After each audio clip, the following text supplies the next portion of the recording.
फिर आ जाते हैं बुद्धि के प्रकार पे। बुद्धि के कितने प्रकार बताए हैं? बुद्धि के 3 प्रकार बताए हैं। और किसने बताए हैं? थॉर्नडाइक एवं गैरेट ने। बुद्धि के प्रकार किसने बताए? 3 प्रकार बताए। किसने बताए? थॉर्नडाइक एवं गैरेट ने बताए। कितने प्रकार की बुद्धि? 3 प्रकार की बुद्धि। सामाजिक बुद्धि, मूर्त बुद्धि, अमूर्त बुद्धि। सामाजिक बुद्धि किसमें होती है? समाज के साथ समायोजन करने की क्षमता होती है उनमें सामाजिक बुद्धि। जैसे नेता हो गया, वकील हो गया, शिक्षक, समाज सेवी, प्रशासनिक सेवा से जुड़ा हुआ व्यक्ति, अभिनेता और डांसर, ये सामाजिक बुद्धि वाले हो गए। मूर्त बुद्धि को यांत्रिक बुद्धि भी कहते हैं और स्थूल बुद्धि भी कहते हैं। उपकरणों की अच्छी तरह से प्रयोग करना जानता हो वो मूर्त बुद्धि वाला हो गया। जैसे इंजीनियर, कारीगर, गणितज्ञ है और डॉक्टर है, व्यापारी है, ये कैसे हो गए? मूर्त। और मूर्तिकार मूर्त बुद्धि वाले हो गए। अमूर्त बुद्धि वाले कौन हो गए? जो अपनी कल्पना में खोए रहते हैं। जैसे वैज्ञानिक, कवि, लेखक, साहित्यकार, चित्रकार। और सबसे ज्यादा अमूर्त बुद्धि वैज्ञानिक में पाई जाती है और सबसे ज्यादा सामाजिक बुद्धि नेता में पाई जाती है। दूसरे नंबर पे शिक्षक में पाई जाती है। ठीक है, ये लोग क्या होते हैं? अमूर्त बुद्धि वाले। शायर, दार्शनिक, ये लोग किसी भी समय चिंतन करने बैठ जाते हैं। इनके चिंतन प्रत्यक्ष न होकर के अप्रत्यक्ष होता है। ठीक। बुद्धि के सिद्धांत। बुद्धि का एक कारक, एक खंड, एक तत्व सिद्धांत किसने दिया था? बिने ने दिया था। बिने कैसे, कहाँ के थे? फ्रांस के थे, फ्रांसीसी थे। बिने ने बुद्धि को अविभाज्य बताया। इन्होंने कहा बुद्धि का विभाजन नहीं किया जा सकता। बिने ने माना यदि किसी बालक में तीव्र बुद्धि है अर्थात बुद्धि बहुत अधिक है तो वे कोई भी कार्य कर सकता है। लेकिन क्योंकि दूसरे मनोवैज्ञानिकों ने कहा है यदि सभी की बुद्धि एक जैसी है तो सभी के कार्य एक जैसे क्यों नहीं होते, इसलिए इनके इस विचार की आलोचना भी की गई, इनके सिद्धांत की। लेकिन इनकी इस बात की कड़ी आलोचना हुई कि किसी में अगर ज्यादा बुद्धि है तो इसका अर्थ यह नहीं हुआ कि वह कोई भी कार्य कर सकता है। जैसे कोई बच्चा गणित में होशियार है तो इसका अर्थ यह नहीं कि वह हिंदी में भी होशियार होगा। बुद्धि का द्विकारक सिद्धांत किसने, द्विकारक, द्विखंड, द्वितत्व सिद्धांत किसने दिया? स्पीयरमैन ने दिया। किसने दिया था? स्पीयरमैन ने दिया था। और स्पीयरमैन कहाँ के थे? इंग्लैंड के। बिने कहाँ के थे? फ्रांस के थे। ठीक। स्पीयरमैन ने दिया था। इन्होंने कहा इनके अनुसार, स्पीयरमैन के अनुसार बुद्धि 2 कारकों से मिलकर के बनी होती है, सामान्य कारक और विशिष्ट कारक, यानी कि general factor, special factor, GF, SF। ठीक। इनका मानना है बालक की बुद्धि का विकास वंशानुक्रम एवं वातावरण की अंतःक्रिया के द्वारा होता है। ठीक। इन्होंने बुद्धि को GF तथा SF में बांटा। GF मानी जनरल फैक्टर, ये जन्मजात कारक होता है, ये सामान्य कारक होता है। SF क्या होता है? स्पेशल फैक्टर, ये वातावरण कारक होता है और ये विशिष्ट कारक होता है, ये अर्जित कारक होता है। ठीक। जैसे किसी बालक की जन्मजात आवाज बहुत अच्छी है और उसने वातावरण में संगीत का प्रशिक्षण लिया है तो माना जाएगा इस बालक में संगीत बुद्धि है, यानी कि इसका जनरल फैक्टर भी और स्पेशल फैक्टर भी आ गया। स्पीयरमैन ने बुद्धि के GF और SF में बांटा। ठीक। स्पीयरमैन पहला मनोवैज्ञानिक था जिसने बताया कि बुद्धि का विभाजन किया जा सकता है। बुद्धि का 3 कारक, त्रिखंड और बुद्धि का 3 कारक, 3 खंड और 3 तत्व सिद्धांत किसने दिया? ये भी स्पीयरमैन ने दिया था। इन्होंने कहा था, इन्होंने बुद्धि को 3 कारकों में बांटा, एक जन्मजात कारक, एक वातावरणीय कारक, एक समूह कारक। सामान्य कारक, विशिष्ट कारक और समूह कारक। समूह कारक कैसे बनता है? जन्मजात कारक और वातावरणीय कारकों को मिला करके क्या बनता है? समूह कारक बनता है। बुद्धि का बहुकारकीय सिद्धांत। तीसरा है बुद्धि का बहुकारकीय, बहुतत्व और बहुखंड सिद्धांत। ये किसने दिया था? थॉर्नडाइक ने दिया था। थॉर्नडाइक के यहाँ के थे? अमेरिका के थे। इनका मानना था कि बुद्धि जो है बहुत से कारकों से मिलकर के बनी होती है जिनको आसानी से गिना नहीं जा सकता। ये सभी कारक असंख्य होते हैं। कैसे होते हैं? असंख्य कारकों से मिलकर के बनी है। इसलिए इनके सिद्धांत को बालू का सिद्धांत या फिर परमाणुवाद का सिद्धांत भी कहते हैं। इनका मानना था कठिनाई का स्तर बढ़ाया जाएगा बुद्धि उतनी ही तीव्र हो जाती है तथा कठिनाई का स्तर जितना घटाया जाएगा बुद्धि उतनी ही कम काम करेगी। ठीक। बुद्धि का समूह कारक सिद्धांत। बुद्धि का समूह कारक सिद्धांत किसने दिया था? थर्स्टन ने। इसको याद रखना, BSSTT। बिने, स्पीयरमैन, थॉर्नडाइक, उसके बाद में थर्स्टन ने दिया समूह कारक सिद्धांत। इस सिद्धांत का प्रतिपादन थर्स्टन ने किया। ये भी अमेरिकी मनोवैज्ञानिक थे। इन्होंने बुद्धि को 7 कारकों में बांटा।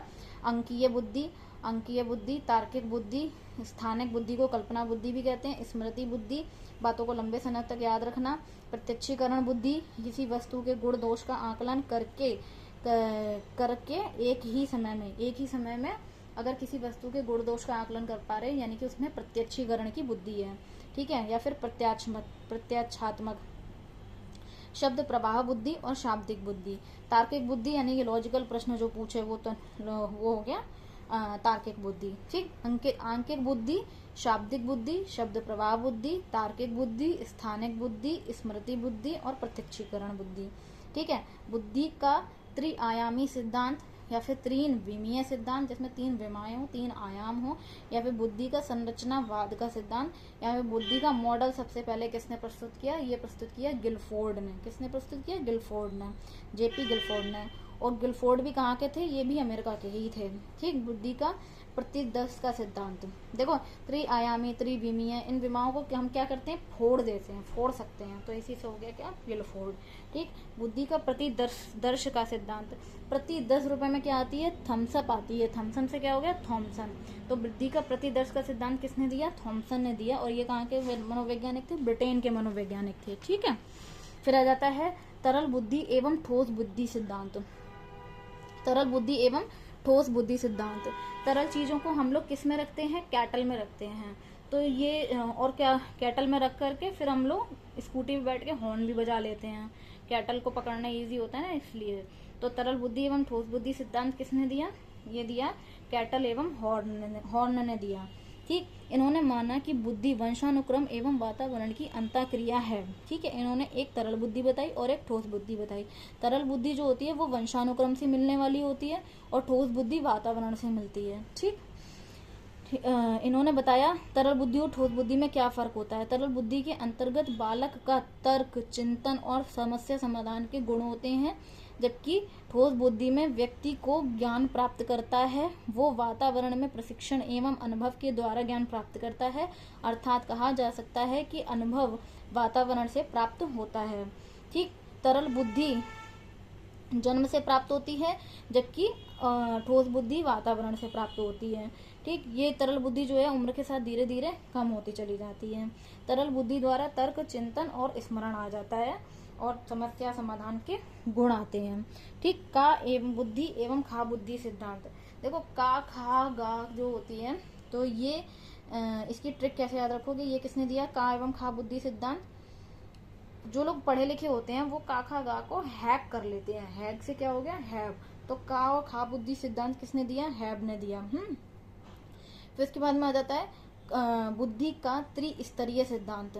3 स्तर किसमें होते हैं? जो कैसरोल होता है ना, उसमें 3 स्तर होते हैं, सबसे बाहर अंदर, ताकि खाना गर्म बना रहे, इसलिए उसमें कितने स्तर होते हैं? 3। किसमें होते हैं? कैसरोल से हो गया क्या? कैरोल, जेबी कैरोल।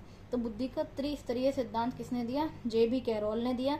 ये भी कहाँ के थे? अमेरिकी मनोवैज्ञानिक थे। इन्होंने बताया बुद्धि के 3 स्तर होते हैं। इन्होंने बुद्धि के कितने स्तर बताए? 3 स्तर बताए। देखो, पहले बुद्धि का त्रिआयामी, त्रिविमीय और संरचनावाद के सिद्धांत किसने दिया था? गिलफोर्ड ने दिया था। ठीक, इन्होंने बुद्धि के 3 भागों में बांटा था। कौन कौन से 3 भाग थे? संक्रिया, विषय वस्तु और परिणाम। संक्रिया क्या होती है? संक्रिया का अर्थ है किसी कार्य को करने से पहले मन में आने वाले विचार। जो किसी काम को करने से पहले मन में जो विचार आ रहे हैं वो क्या है? संक्रिया। विषय वस्तु क्या होती है? व्यक्ति जिस कार्य को करने जा रहा है सिर्फ उसके विषय में सोचना, वो विषय वस्तु कहलाती है। परिणाम क्या होता है? किसी कार्य को करने के पश्चात ये सोचना कि कार्य में सफलता मिली या असफलता, तो वो परिणाम कहलाता है। गिलफोर्ड ने सबसे पहले बुद्धि का मॉडल बनाया था। बुद्धि का त्रिस्तरीय सिद्धांत। 3 स्तर किसमें होते हैं? कैसरोल में। ये सिद्धांत किसने दिया? कैरोल ने दिया। इन्होंने इनके अनुसार बुद्धि के 3 कारक होते हैं। कौन कौन से कारक होते हैं? सामान्य कारक, विस्तृत कारक और संकीर्ण कारक। सामान्य कारक मतलब जन्मजात होते हैं, विस्तृत कारक वातावरण से प्राप्त होते हैं और संकीर्ण कारक वंशानुक्रम एवं वातावरण से प्राप्त होते हैं। ठीक, बुद्धि का सबसे ज्यादा विकास कहाँ होता है? वातावरण में होता है। ठीक, अगला आ जाओ। बुद्धि का त्रिस्तरीय के बाद में आ जाता है बुद्धि का त्रितंत्रीय सिद्धांत। देखो, तंत्रों की सहायता से हम लोग जो लैब में स्टेनिंग का काम करते हैं वो किसकी सहायता से करते हैं? तंत्रों की सहायता से करते हैं। तो ये सिद्धांत किसने दिया? स्टेनबर्ग ने दिया। स्टेनबर्ग ने त्रितंत्रीय सिद्धांत दिया बुद्धि का। इसको देखो कैसे एक्सप्लेन करेंगे। बुद्धि का त्रितंत्रीय सिद्धांत। इस सिद्धांत का प्रतिपादन अमेरिकी मनोवैज्ञानिक स्टेनबर्ग ने किया। इन्होंने बुद्धि के 3 भाग बताए। कौन कौन से 3 भाग बताए? संदर्भ बुद्धि, घटक बुद्धि और अनुभव बुद्धि। संदर्भ बुद्धि क्या होते हैं? जो बालक नवीन वातावरण में अपने आप को आसानी से ढाल लेते हैं ऐसे बालकों को संदर्भ बुद्धि वाला कहा जाता है। जो नवीन वातावरण में खुद को डाल लें वो संदर्भ बुद्धि वाले हो गए।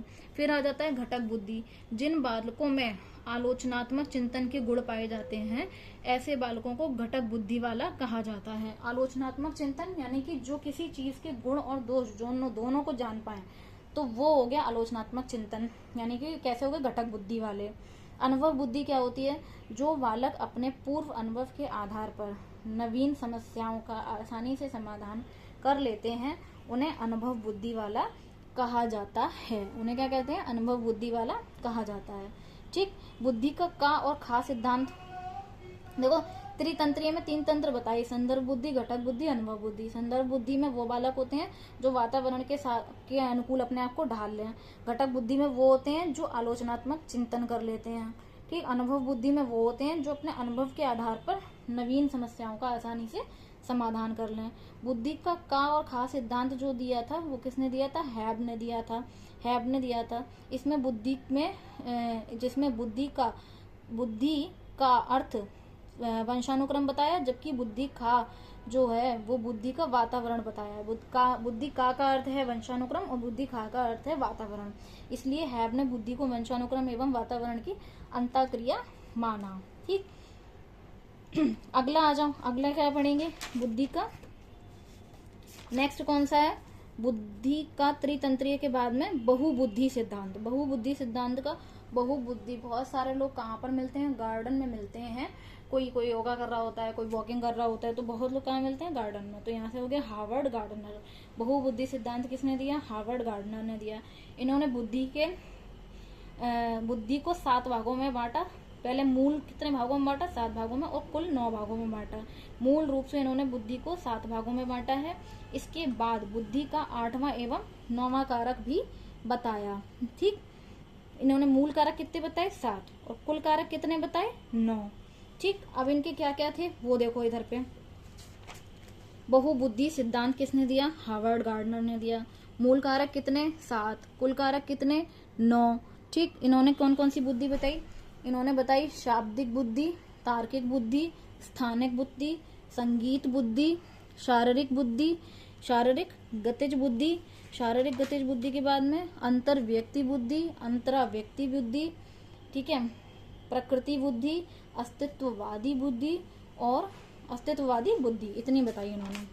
ठीक। तो शाब्दिक बुद्धि कौन सी होती है? शब्दों को अच्छे से जो लोग शब्दों को अच्छे से समझ लेते हैं और उन शब्दों का प्रयोग अच्छे से कर लेते हैं। व्यवसाय के आधार पर यह बुद्धि नेता, कवि, शिक्षक, वकील, अध्यापक, लेखक, पत्रकार, इतिहासकार इत्यादि में होती है। तार्किक बुद्धि क्या होती है? ऐसे लोग किसी भी विषय पर अच्छे से तर्क रख पाते हैं। इनके प्रश्नों में क्रमबद्धता होती है एवं इनके तर्क विषय वस्तु से संबंधित होते हैं, जैसे वैज्ञानिक, डॉक्टर, इंजीनियर और गणितज्ञ। स्थानिक बुद्धि ऐसे लोग जो हमेशा विचारों में लीन रहते हैं, अर्थात किसी भी समस्या के समाधान के लिए कुछ न कुछ सोचते रहते हैं। इनकी कल्पना शक्ति बहुत अच्छी होती है, जैसे वैज्ञानिक, कवि, चित्रकार, सर्वेक्षण अधिकारी, लेखक आदि। संगीत बुद्धि क्या होती है? जिन लोगों में संगीत की रुचि होती है, संगीत को सुनना पसंद करते हैं, ऐसे लोगों में संगीत बुद्धि पाई जाती है, जैसे संगीतकार, भजनकार। शारीरिक बुद्धि क्या होती है? ऐसे लोग जो शरीर का संचालन बहुत अच्छे से करते हैं, जिनको भागना, दौड़ना, नाचना बहुत पसंद होता है, उनमें शारीरिक गतिज बुद्धि पाई जाती है, जैसे डांसर, मुक्केबाज, तैराक, धावक, फुटबॉलर इत्यादि। अंतराव्यक्ति बुद्धि जो लोग अपनी भावना, संवेगों अर्थात गुण एवं दोषों को पहचान लेते हैं, उन लोगों में अंतराव्यक्ति बुद्धि पाई जाती है, जैसे सन्यासी और गुरु धर्म। जो अपने व्यक्तित्व को पहचान ले वो अंतराव्यक्ति वाले होते हैं, अंतराव्यक्ति बुद्धि वाले होते हैं। अंतर्व्यक्ति बुद्धि ऐसे लोग जो दूसरे व्यक्ति के मन में चलने वाली बातों को आसानी से समझ लेते हैं, अर्थात किसी व्यक्ति के क्या गुण और दोष हैं इनको आसानी से बता सकते हैं, वो अंतर्व्यक्ति बुद्धि वाले हो गए। जैसे मनोवैज्ञानिक, चिकित्सक, व्यापारी, परामर्शदाता, राजनेता, ज्योतिष। प्राकृतिक बुद्धि वाले कौन होते हैं? जो लोग प्रकृति प्रेमी होते हैं, प्रकृति के अनुरूप अपना जीवन यापन करते हैं तथा मौसम की चाल को भांप जाते हैं, ऐसे लोग प्रकृतिवादी बुद्धि वाले होते हैं। मौसम वैज्ञानिक, किसान, माली, प्रकृति प्रेमी। अस्तित्ववादी बुद्धि वाले कौन होते हैं? ऐसे लोग हमेशा इस पृथ्वी का अस्तित्व पता लगाने में रहते हैं। इनके मन में एक ही जिज्ञासा चलती है कि इस पृथ्वी का अस्तित्व क्या है, जैसे वैज्ञानिक, दार्शनिक, धर्मगुरु, ज्योतिष आदि। ये हो गए अस्तित्ववादी बुद्धि वाले लोग हो गए। तो जो बुद्धि बताई थी वो कुल कितने मूल कारक कितने बताए थे, हार्वर्ड गार्डनर ने 7 और कुल बताए थे कितने 9। तो कौन कौन सी इन्होंने बुद्धि बताई, शाब्दिक बुद्धि, तार्किक बुद्धि, देखो शाब्दिक बुद्धि, तार्किक बुद्धि को गणितीय बुद्धि भी कहते हैं, ठीक, स्थानिक बुद्धि, शारीरिक गतिज बुद्धि, असंगीत बुद्धि, अंतर्व्यक्ति बुद्धि, अंतराव्यक्ति बुद्धि, प्रकृतिवादी बुद्धि, अस्तित्ववादी बुद्धि, ठीक।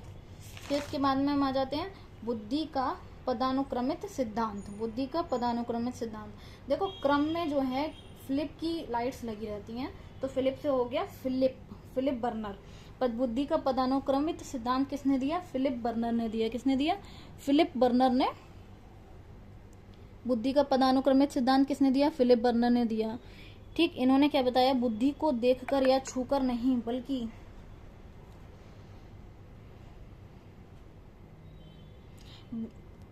इन्होंने क्या बताया कि बुद्धि को छूकर, देखो बुद्धि के बारे में कुछ पॉइंट्स हैं वो सुन लो।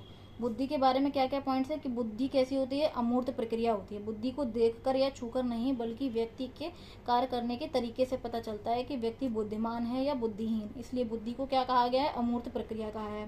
सर फ्रांसिस गाल्टन ने बुद्धि को कहा कि बुद्धि को वंशानुक्रम प्रभावित करता है। इन लोगों का मानना था किसी भी बालक की बुद्धि के विकास में 75 to 80% भाग वंशानुक्रम का होता है, जबकि 20 से 25% हाथ वातावरण का होता है। यानी कि मेन जो कारक होता है वो वातावरण होता है जो ज्यादा प्रभावित करता है, और वैसे क्या होता है, वातावरण और वंशानुक्रम के मिलन से होता है, ठीक। अगर हम बात करें बुद्धि मापन की बात करें तो इसमें 3 काल बताए थे, विनय से पूर्व का काल, विनय का काल, विनय के बाद का काल।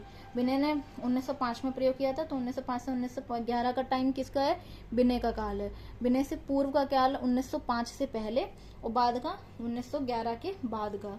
1905 से पहले देखो क्या था, सन 1772 में 1772 में किसने, लेवेस्टर नाम के मनोवैज्ञानिक ने क्या कहा था, मनोवैज्ञानिक लेवेस्टर ने शरीर रचना के आधार पर बुद्धि की व्याख्या की थी।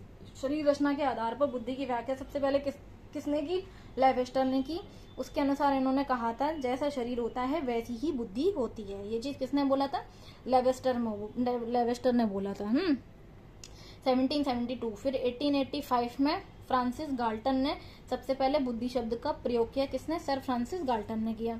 फिर 1890 में मनोवैज्ञानिक कैटल के द्वारा एक पुस्तक लिखी गई जिसका नाम था बुद्धि मापन एवं परीक्षण। ये पुस्तक किसने लिखी, कैटल ने लिखी। कब, 1890 में, 1890 में। विनय ने सर्वप्रथम मानसिक आयु का संप्रत्यय दिया। मानसिक आयु, मेंटल एज का कॉन्सेप्ट सबसे पहले किसने दिया, विनय ने दिया। जबकि बुद्धि शब्द का प्रयोग सबसे पहले किसने किया, सर फ्रांसिस गाल्टन ने किया, 1885 में किया। लेकिन मानसिक आयु की बात किसने की, तो विनय ने की। 1905 के परीक्षण को विनय साइमन परीक्षण के नाम से भी जाना जाता है। सर्वप्रथम बुद्धि परीक्षण कब हुआ, 1905 में हुआ। किसने किया ये परीक्षण, विनय के द्वारा किया गया। ये परीक्षण कहाँ पर हुआ था, ये परीक्षण फ्रांस के बच्चों पर हुआ था।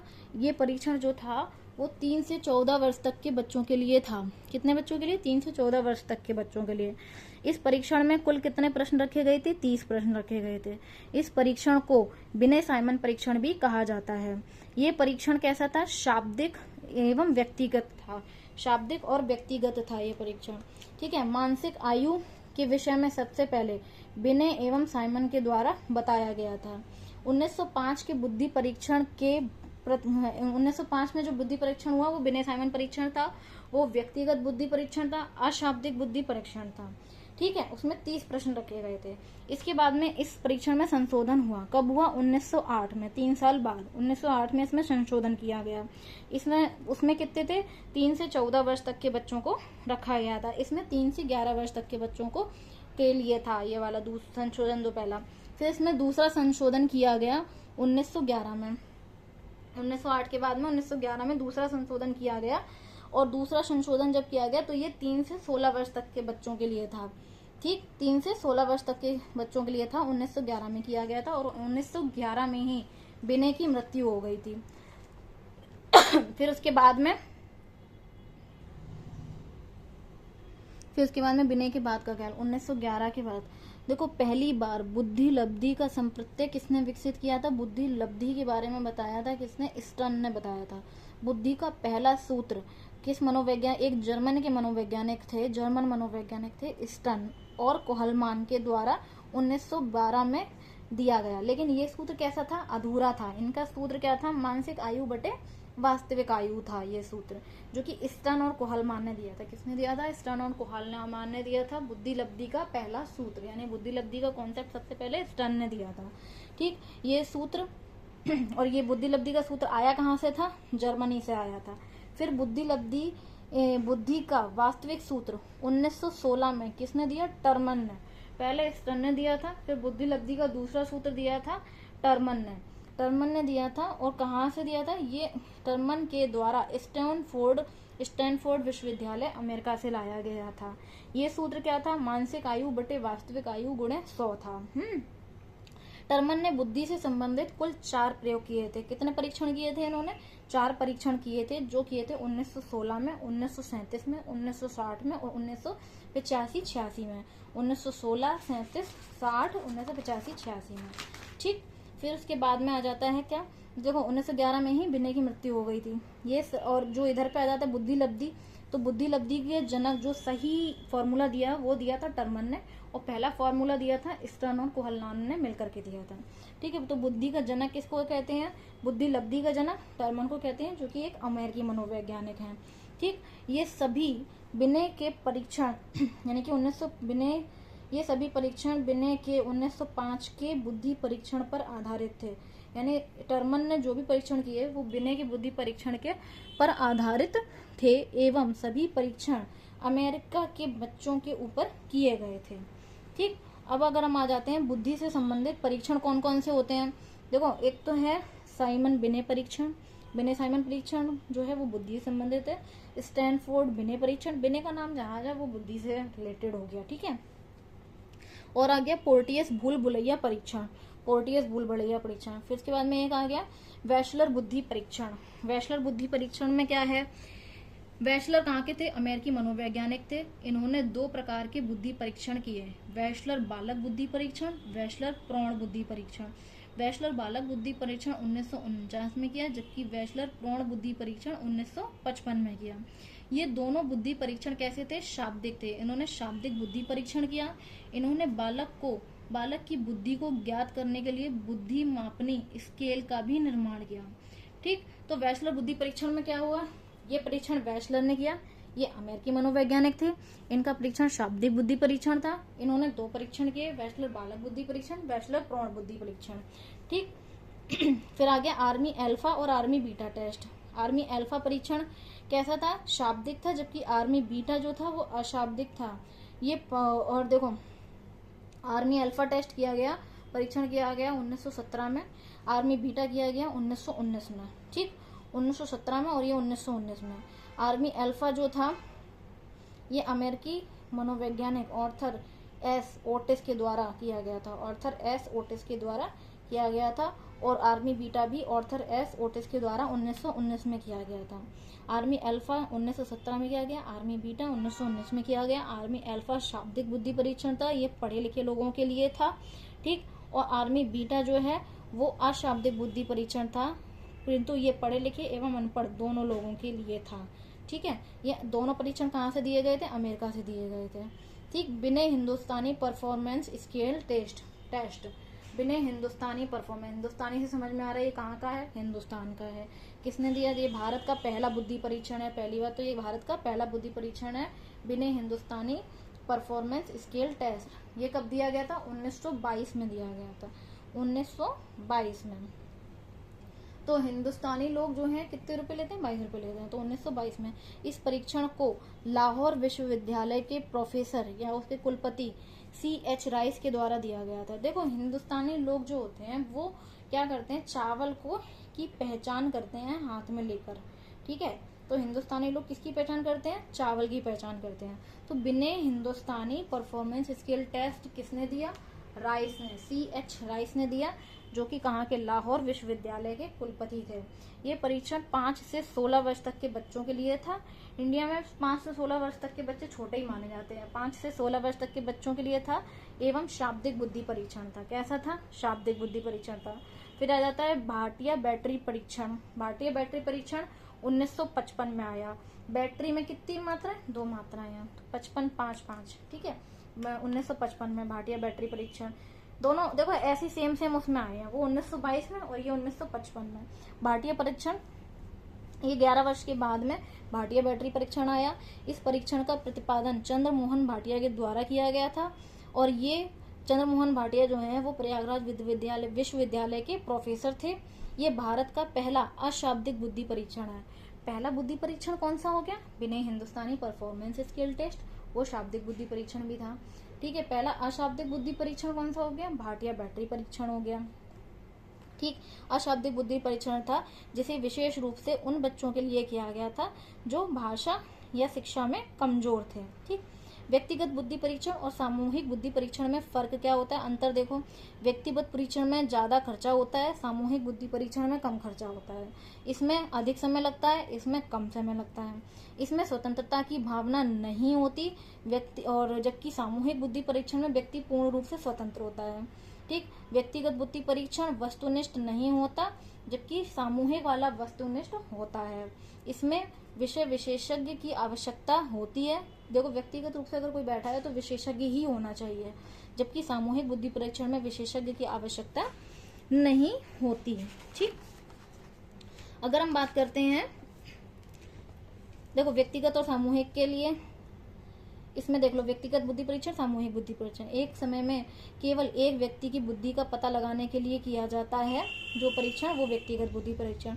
इसमें क्या होता है? इसमें एक समय में एक से अधिक लोगों की बुद्धि का पता, बुद्धि के लिए परीक्षण किया जाता है, ठीक। सामूहिक बुद्धि परीक्षण में, ठीक। व्यक्तिगत बुद्धि परीक्षण क्या होता है? ये परीक्षण छोटे बच्चों एवं वयस्क लोगों दोनों पर किया जाता है, जबकि सामूहिक केवल वयस्क लोगों पर किया जा सकता है। व्यक्तिगत परीक्षण में समय अधिक लगता है, सामूहिक में समय कम लगता है। व्यक्तिगत में खर्चा अधिक आता है, सामूहिक में खर्चा कम आता है। व्यक्तिगत में बच्चे स्वतंत्रता का अनुभव नहीं करते, और सामूहिक में बच्चे स्वतंत्रता का अनुभव करते हैं, ठीक है। व्यक्तिगत में परीक्षण शाब्दिक तथा अशाब्दिक दोनों प्रकार का हो सकता है, जबकि सामूहिक परीक्षण केवल शाब्दिक होता है। सामूहिक कैसा होता है? शाब्दिक। इसमें अशाब्दिक होगा नहीं, क्योंकि 1 to 1 तुम किसी को देख ही नहीं पाओगे, ठीक है। और व्यक्तिगत परीक्षण जो है वो पढ़े लिखे एवं अनपढ़ दोनों लोगों के लिए होता है, जबकि सामूहिक परीक्षण केवल पढ़े लिखे लोगों पर ही किया जाता है, ठीक। अब अगर हम बात करते हैं शाब्दिक बुद्धि परीक्षण, अशाब्दिक बुद्धि परीक्षण, वो था व्यक्तिगत और सामूहिक। अब देखो, शाब्दिक और अशाब्दिक बुद्धि परीक्षण में क्या फर्क होता है? शाब्दिक बुद्धि परीक्षण में शब्दों एवं वाक्यों का प्रयोग किया जाता है, जबकि अशाब्दिक बुद्धि परीक्षण में मूर्त वस्तुओं या फिर चित्रों का प्रयोग किया जाता है। और शाब्दिक बुद्धि परीक्षण में शिक्षित परीक्षण जो है वो शिक्षित व्यक्तियों के लिए होता है, जबकि अशाब्दिक बुद्धि परीक्षण शिक्षित तथा अशिक्षित, छोटे बच्चे एवं मंद बुद्धि के लोगों के लिए होता है। शाब्दिक बुद्धि परीक्षण में व्यक्तिगत एवं सामूहिक दोनों प्रकार का होता है, जबकि अशाब्दिक बुद्धि परीक्षण व्यक्तिगत होता है, ठीक। शाब्दिक बुद्धि परीक्षण बड़े लड़कों के ऊपर उपयोगी होता है, जबकि अशाब्दिक जो है वो छोटे बच्चे, मंदबुद्धि बालकों के लिए उपयोगी होता है। टर्मन ने बुद्धि का वर्गीकरण किया था। बुद्धि का वर्गीकरण किसने किया था? टर्मन ने किया था। टर्मन ने ही बुद्धि लब्धि का फॉर्मूला भी दिया था, ठीक है। उन्होंने बुद्धि के 4 परीक्षण किए थे, ठीक। वो कौन कौन से किए थे वो भी पहले बताया ही था। 1916, 37, 1960, 1985-86 में किया था, ठीक है। बुद्धि लब्धि का जनक किसको कहते हैं? टर्मन को कहते हैं। इनके सभी परीक्षण किस पर आधारित थे? बिने के 1905 के परीक्षण पर आधारित थे, ठीक। इन्होंने क्या देखो, जो सामान्य बुद्धि वाले बालक होते हैं वो 90 से 109 तक के होते हैं, ठीक है। तीव्र बुद्धि बालक जो होते हैं, तीव्र बुद्धि, प्रखर बुद्धि, श्रेष्ठ बुद्धि और उत्तम बुद्धि जिसकी होती है, यानी सामान्य से ऊपर वाले हो गए 110 से 119 तक, यानी 120 तक के मान लो, ठीक है, 119 तक के। फिर अति तीव्र, प्रखर बुद्धि, अति श्रेष्ठ व्यक्ति, अति उत्तम व्यक्ति जो होते हैं वो 130 तक के मान लो, 120 से 139। फिर आगे 140 वाले होते हैं, 140 या उससे अधिक वाले होते हैं प्रतिभाशाली। सामान्य बुद्धि 90 तक की होती है, तो 90 से कम में तुम ले लो 80 से 89 तक के, यानी 80 तक के तुम्हारे जो हो गए वो कैसे हो गए, मंद बुद्धि या फिर पिछड़े बालक हो गए। मंद से भी कम होते हैं कौन, निर्बल बुद्धि वाले, जो कि तुम्हारे 70 यानी 79 to 70 तक के हो गए निर्बल बुद्धि बालक या फिर क्षीण बुद्धि बालक। अगर हम मूर्ख बालक हों तो वो 70 से भी कम जिनकी बुद्धि लब्धि होती है वो मूर्ख बालक होते हैं। ठीक, 70 से कम वालों को 3 पार्ट में बांटा है, मूर्ख, मूढ़ और जड़। जड़ जो होते हैं वो 25 से भी कम वाले जो होते हैं वो जड़ बुद्धि वाले होते हैं। मूढ़ बुद्धि वाले जो होते हैं वो कैसे होते हैं, 25 से लेकर के 50 के बीच में, यानी कि 25 से 49 तक की बुद्धि लब्धि होती है मूढ़ की, और मूर्ख की होती है 50 से 69 तक की, 50 से लेकर 69 तक की। जो मूर्ख बालक कौन होते हैं, जो काम करो मना करो वही काम करेंगे, वो मूर्ख बालक होते हैं। मूढ़ कौन से होते हैं, जो हिंसक प्रवृत्ति, जिद्दी और बहुत ज्यादा ताकतवर होते हैं, ये ऐसे मूढ़ बुद्धि वाले बालक। और जड़ वाले की 25 से भी कम होते हैं। ठीक, सिर्फ संवेगात्मक बुद्धि के बारे में किसने बताया था, डैनियल गोलमैन ने बताया था। संवेगात्मक बुद्धि के बारे में किसने बताया था, डैनियल गोलमैन ने। संवेग जो होते हैं वो गोल गोल घुमाते रहते हैं इंसान को, तो संवेगात्मक बुद्धि किसने दी, डैनियल गोलमैन ने दी। ये कहाँ के थे, अमेरिकी मनोवैज्ञानिक थे। इन्होंने बताया जो व्यक्ति अपने गुण दोषों को जानकर उसके हिसाब से अपने संवेगों पर नियंत्रण कर ले उसमें संवेगात्मक बुद्धि पाई जाती है। ठीक है, गोलमैन के अनुसार यदि कोई व्यक्ति अपने संवेगों पर नियंत्रण करना जानता है तो ऐसे व्यक्ति को संवेगात्मक बुद्धि वाला कहा जाएगा, क्योंकि किसी भी व्यक्ति की सफलता 20% बुद्धि का हाथ होता है, जबकि 80% भाग संवेगात्मक बुद्धि का हाथ होता है। बुद्धि के आधार पर मानव को 3 भागों में बांटा है, प्रतिभाशाली, सामान्य और मंद बुद्धि वाला। ठीक, संवेगात्मक बुद्धि को मॉडल के रूप में प्रस्तुत किया था किसने, जॉन मेयर और पीटर सालोवी ने। जॉन मेयर और पीटर सालोवी ने संवेगात्मक बुद्धि को मॉडल के रूप में प्रस्तुत किया था।